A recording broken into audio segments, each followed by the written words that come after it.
هیواد طبعي زیرمې او اوبه زموږ ملي شتمني ده. هیڅ چاته به په دې کې د مداخلې حق ورنکړو. د څرګندونې د لغمان ولایت د مرکز په ګډون د 15 ولسوالیو یو شمېر دیني عالمانو نن د ولایت په کچه د دیني عالمانو د تقدیر په موخه په جوړه شوې غونډه کې د وینا پر مهال وکړې. دغه غونډه د هغو دیني عالمانو د تقدیر په موخه جوړه شوه چې د روژې مبارکې میاشتې په دوران کې د دغه ولایت په بېلابېلو سیمو کې د لغمان اولسونو ته د قرآن کریم د تفسیر او حدیثو دورې بشپړې کړې وې. په جوړه شوې غونډه کې پر لغمان والي عبدالجبار نعیمي سربیره، د ولایتي شورا مرستیال حاجي عبدالعزیز، د ختیځ زون د عالمانو د شورا منشي او جید عالم مولوي محمد شریف رحماني، د یاد شورا یو شمېر دیني عالمانو، مدني فعالانو او ځوانانو هم ګډون درلود. پیل کې د غونډې له اجنډا سره سم په وار سره د لغمان د ارشاد حج اوقاف رئیس سید نجیب الله هاشمي، مولوي عبدالحمید هاشمي، د ختیځ زون د عالمانو د شورا منشي او جید عالم مولوي محمد شریف رحماني او یو شمېر نورو دیني عالمانو په خپلو ویناو کې د لغمان د ارشاد حج اوقاف ریاست او په ځانګړې توګه د لغمان ولایت مقام دغه نوښت د ستاینې ترڅنګ د هیواد په ټولو دیني عالمانو غږ وکړ چې له کوچنیو خپلمنځي اختلافاتو څخه ځانونه راوباسي او هیواد ته د متوجه ګواښونو د مخنیوي په خاطر دی د منبرونو له لارې د ملي یووالي د ټینګښت او دغه راز د بې اتفاقۍ او توپیر اچونې د مخنیوي پیغامونه ولسونو ته ورسوي. یادو دیني عالمانو په خپلو خبرو کې د ملي یووالي حکومت او په ځانګړې توګه د هیواد د ولسمشر محمد اشرف غني د ملي برنامو او سترو اقتصادي پروژو د تطبیق پر ملاتړ سربیره په خلکو غږ وکړ چې د دغو ملي برنامو د عملي کېدو لپاره دی د خپل نظام ملا ور وتړي او هم د په پوره میړانې سره د خپلو طبعي زیرمو او ملي شتمنیو څخه ساتنه وکړي. دغه راز ذکر شوو دیني عالمانو د ایران د ولسمشر د وروستیو څرګندونو د غندنې ترڅنګ په خپلو خبرو کې زیاته کړه چې د هیواد طبعي زیرمې او اوبه زموږ ملي شتمني، عزت او ژوند چې د دغه سترې پانګې د ساتنې او له دې څخه د اغېزمنې ګټې اخیستل زموږ قانوني حق دی او هیڅ چاته به په دې برخه کې د مداخلې حق ورنکړو. واقعي ضرورت زموږ وحدت ته اتفاق ته ده. څنګه مو چې الله یو ده، څنګه مو چې رسول یو ده، څنګه مو چې دین یو ده، دا یووالی راوستل دا د دې علماو کار. ولې دا خلک دومره سرمایه‌ګذاري کوي په موږ باندې؟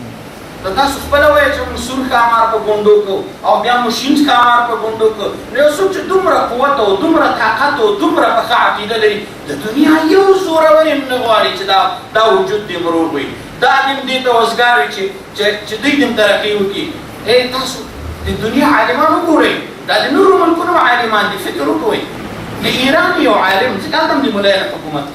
هغه وایي چې په افغانستان کې د بندونو جوړول زموږ لپاره د تحمل خبره نه ده.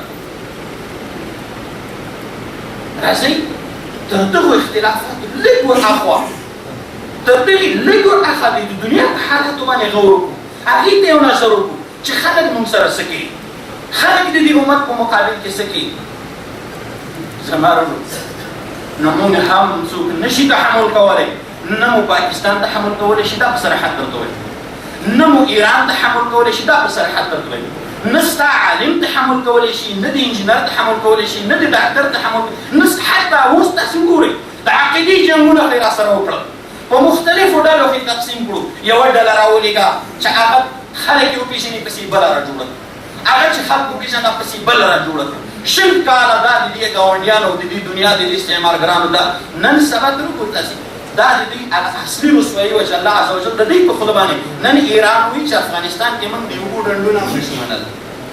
او پاکستان به دا په کلونو مخکې نه. زما وروڼو هغه ده یو پښتون مشر خبره ده چې یا به یو کېږو یا به ورک کېږو. موږ باید د افغانستان جغرافیه وپېژنو، په دې خطه کې چې کوم ګاونډیان دي، د ګاونډیانو ارادې، د ګاونډیانو تصمیم دا باید وپېژنو. موږ باید خپل تېر تاریخ وپېژنو، بل نړۍ باید موږ وپېژنو چې نړۍ څو باندې ده. ته پوهېږې چې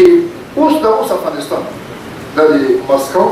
او د ایالات متحده امریکا د دوه قدرتونو د غیږو د مسابقې لګه ده. افغانستان د عربستان سعودي د ایران د مسابقې لګه ده او افغانستان د هندوستان او د پاکستان د مسابقې لګه ده. که موږ یو موږی سو، دا زموږ ملک ده، دا زموږ هېواد دی، څوک چې دې خواته کاږو وګوري موږ به یې سترګې په باندې وباسو. دا زموږ ملک دی او دا زموږ خاوره، دا زموږ اوبه دي. تاسې ګورئ دغه ملک چې ده، دا ملک یو په اوبو باندې له افغانستان سره قضیه لري، بل د افغانستان په مارکېټ باندې هغوی وایي چې موږ صنعتي ملک ده، د تا په مارکېټ کې به د ما پیسې، د تا په مارکېټ کې به د ما سامان. د دې هیله او ارزو دا ده چې افغانستان چې دا به اوږده موده د موږ مزدور ته به ډاکټر نه لري، ډاکټر به دلته تداوي کوي، ته به هېڅ هم نه لري، ستا په مارکېټ کې به هر څه د ما وي، ته به د ما مزدور یې، ته به کراچۍ آباد یې، ته به لاهور آباد یې، ته به د ما نوکر یې، ته به د ما چاکر یې. خو نه داسې نه ده. نو ټیټ مې مه بوله، نو غورځنګ را باندې مه کړه. زه په دې افتادګۍ کې لوی ګڼه کړم. موږ د ټولو اسلامي ملکونو سره، ایران سره،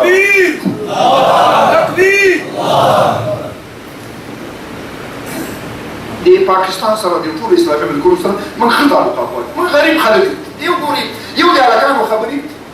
ابتدا بعضې هلکان یو پښتونستان د پښتو د فلاني بستان دي، دا نفرتونه راوراړي او په همدې توګه موږ د ټولو مسلمانانو خیر پالو، خو لیکن موږ ته خپله خاوره، خپل دین، خپل عزت، خپل استقلال، خپل ناموس موږ ته تر ټولو مهم دی. که وروري کوې وروري در سره کومه، او که وروري نه کوې نو بیا ککه یې کومه در سره، که وروري نه کوې نو بیا بله خبره. موږ په خپلو علماو ویاړو، موږ په خپل ملت ویاړو، او قسم په خدای چې دا یو شیخ زه د هغو په شیخو ورته کړم، ځکه د هغه وطن شیخ دا د انګرېز تالي څه ته دی، د هغو په محاکمو کې هغه خپله ژبه نه لري، د هغه ژبه انګلیسي ده، او د هغه نظام انګلیسي دی، د هغه قانون انګلیسي دی، بل کشله هلته واکمنه ده، او عالم هسې تش لکه بوتل غوندې ناست دی. بس نو هغه ته خپل وطن ګران دی، ولې ما ته خپل وطن ګران نه وي؟ وطن مې مور دی، وطن مې ناموس دی، او دا مې ملت دی، دا مې قوم دی، دا مې قوم دی. خو اوله زه د خپل ملت وحدت غواړم، خو لیکن له هغه نه وروسته بیا تا سره وروري غواړم. که وروري کوې وروري کوو، او که نه کوې خو په تا مې بد څه نه دي، که ته څومره د ما بد څه دي، خو په تا مې بد څه نه دي، ځکه چې هلته علما دي، هلته ولسونه دي، او هلته نیکان خلک دي.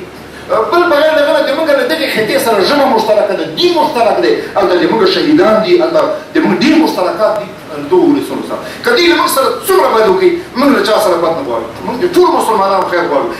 قسم په خدای چې موږ د روسي خیر غواړو، موږ د هندو خیر غواړو، موږ د امریکایي خیر غواړو، موږ خیر خواه کوو، موږ د چا ناموس نه اخلو، موږ د چا عزت نه اخلو. قسم په خدای چې که موږ وسه پیدا کړو، موږ وسه پیدا کړو په امریکا باندې د باداري، موږ به د دې ښځو ته لباس پاکوو، او د دې وطن به موږ آباد کړو. موږ به له شرابو نه، له نشو نه، له مرضونو نه، له ارث نه به یې خلاص کړو، له دغه وحشت نه به یې راوباسو. موږ سره د الله پیغام دی، او موږ به د مینې پیغام وړاندې کړو.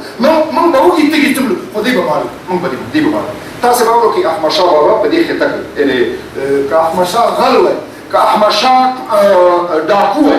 نو زه فکر کوم چې افغانستان به نه وی نه وي. نو د افغانستان هر افغان به اوس د سرو زرو کوټه کې ناست دی، ځکه چې بر صغیر دا لویه سیمه ده، لویه خطه ده. نو په دې خطه کې، په دې لویه سیمه کې، نو آباد وطن دی جوړ کړی دی، هغه وطن یې آباد کړی، همالته هلته لکه د خلکو ژوند یې ښه کړی دی، مسلمانانو خدمت کړی. زه په اخره کې یو خبره اخري دا تاسو ته کوم، د ایران د اوبو دغه اختلاف چې اچولی انګرېز اچولی، دا د ورنلاین دا اختلاف چې اچولی دا انګرېز اچولی، د ورن دا د انګرېز، دا د امیر عبدالرحمن خان په وخت کې دا انګرېز راغی کابل، او بیا په کابل کې امیر وی مریض و، او دا انګرېز چې و نو دی وی خفه و چې خامخا زه بېرته ځم نو به څوک مړ کړي، ځکه تیاري هغه وخت کې نه وي، نو په آس باندې راغلی، د اسونو یوه قافله کې راغلی. خو بیا د امیر عبدالرحمن خان سره د یو هغه وکړه چې موږ به سالانه لکه دونه جبهخانه دغونه پیسې به موږ افغانستان ته ورکړو، څو لکه کارګار دا به ورکړو. خو په هر حال دغه خط چې دی دا خط قانوني دی، ځکه امیر عبدالرحمن خان دا د افغانستان ولسي جرګې دا عمل کړی. زما هدف دا و چې انګرېز کوم ځای ته تللی دی هلته احترام د کشمیر او د پاکستان ترمنځ تنازع د ورن لاین دا انګرېز دا خط اچولی، که نه اخواته ولسونه دا زمونږ تن وجود دي، دا تن وجود دي. او په همدې توګه د ابو موسی ټاپو په بحرین او قطر او اماراتو کې دا اختلافات اچولی، د عراق او د کویت ترمنځ اختلاف، په همدې توګه د عراق او د ترکیې ترمنځ اختلاف، دا ځای په دې باندې، ځکه د شام هېوادونه مصر، د شام هېوادونه او لوی هندوستان دا د انګلستان مستعمره وه، او ایالات متحده امریکا دا هم د انګلستان مستعمره پاتې شوې ده، دا د انګریزانو نوکر پاتې شي. انګرېز ډېر خطرناک دی او ډېر خطرناک دی. یوه خبره دغه د اوبو قضیه چې ده دا زما په اند باندې که د افغانستان حاکمانو هغه وخت کې ډاکټر موسی شفیق رحمه الله که ورکړي، نو دا داسې نه ده چې دا اوبې خرڅې کړي دي یا دا اوبو ورکړل شوي دي. د اوبو تنازعات په هغه صورت کې وي چې د اوبو بینالمللي قانون دی چې سرچینې لکه هغې دي دواړه هېوادونه مشترک دي. مثلا د کونړ اوبه دي د کونړ په اوبو نو دا اوبه بیا ځینې د چترال هم سرچینه نیسي نو دا اوبه په بینالمللي قانون شته په بینالمللي قانون باندې د دې اوبو مسایل حل کېږي لیکن د هلمند اوبه چې د هېڅ صورت باندې په دې خطه کې ایران حق نه لري چې د هلمند اوبه ترلاسه کړي او هلته اوس کا فکر یې امو ډېر زوال لري او د دې نه الحمدلله افغانستان په پاوله افغانستان ده او دا سولر انرژي چې په دې باندې مکولې چې دا انرژي پریمانه سي یا په افغانستان کې آبي پارکونه دا بشي افغانستان آباد سي نو زه فکر کوم چې امو دا مو مهارولې فرصتات به موسان کله دې دعوه کوي نو ټیک ده دا په بینالمللي قوانین موجود دي نړیوال قوانین شته نو موږ د ملل متحد د نړیوالو قوانینو په اساس باندې نو موږ دغه تنازعات دا موږ حل کولی شو. وروسته لغمان والي عبدالجبار نعیمي په ټولنه کې د دیني عالمانو په اغیزمن رول او درناوي د رڼا اچولو ترڅنګ په خپلو خبرو کې د علماو په یووالي او دغه راز په ټولنه کې د اخلاقي فساد نشهي توکو او نورو منکراتو په مخنیوي او د ټولنې د وګړو په اصلاح کې د علماو په رول او د مسؤلیتونو په ښه شان ادا کولو ټینګار وکړ. ښاغلي نعیمي په خپله وینا کې دیني عالمان د درناوي او تقدیر وړ وګڼل او د هېواد د روانو حالاتو په تړاو د عامه ذهنیتونو په جوړونه کې د هغوی پر رسالت او مسؤلیت د خبرو ترڅنګ له دیني عالمانو وغوښتل څو په یاده برخه کې نور غلی پاتې نشي او د ټولنې د ذهنیت په جوړونه او دغه راز په ملي دریځ د کلک پاتې کېدو لپاره د ولسونو په بیداره کولو کې فعاله ونډه واخلي. لغمان والي د خپلو خبرو په پای کې په ولسونو غږ وکړ چې د ځان بسیا کېدو او د پرمختللي افغانستان لپاره د زیربنایي پروژو د تطبیق او په دغه برخه کې د ملي یووالي حکومت د ملي تګلارو او برنامو د عملي کېدو په ټینګه ملاتړ وکړي او چاته هم د دې حق ورنکړي چې زموږ د هېواد په ملي مسایلو کې لاسوهنه وکړي. نوموړي زیاته کړه اوبه زموږ خپل ملکیت دی او په ټول قوت به له خپلو سرچینو او ملي شتمنیو ګټه پورته کړو.